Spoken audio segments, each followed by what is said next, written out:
बाबु, हजुर। खाना खाने बेला भयो। अहिले फेरि स्कुल जान ढिला हुन्छ। आऊ बाबु, आज दाल भात र तरकारी खाने ल? नै, म खान्न, मलाई चाउचाउ मनपर्छ, म चाउचाउ खाने हो। बाबु, चाउचाउ मात्र खाएर कहाँ शरीर बलियो हुन्छ र यो त स्वस्थ पनि हुँदैन नि। हो, आमाले सही भन्नुभयो बाबु। स्वस्थ रहन त पोषणयुक्त खाना खानुपर्छ नि। म भात सात खान्न।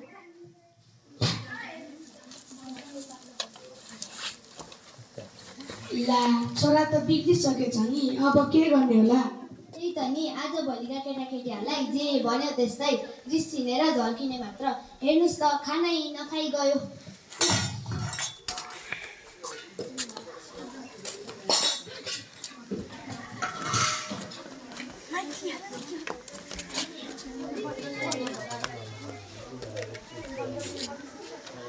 अब हामी सबै जम्मा भयो।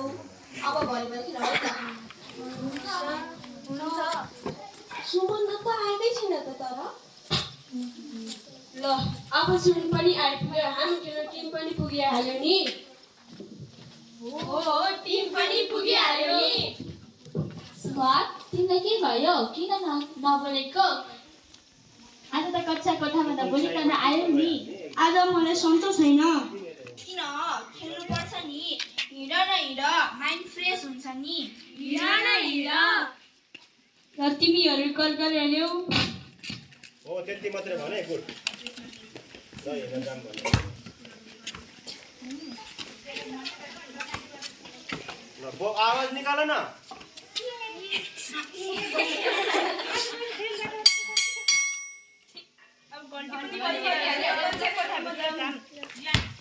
त्यतै राख सा, त्यतै साइडमा तिमीसँग ल, त्यतै साइडमा ल।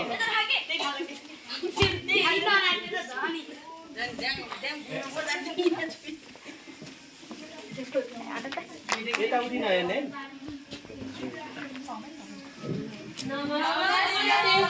नमस्ते नानी बाबु, सबैजना सन्चै हुनुहुन्छ?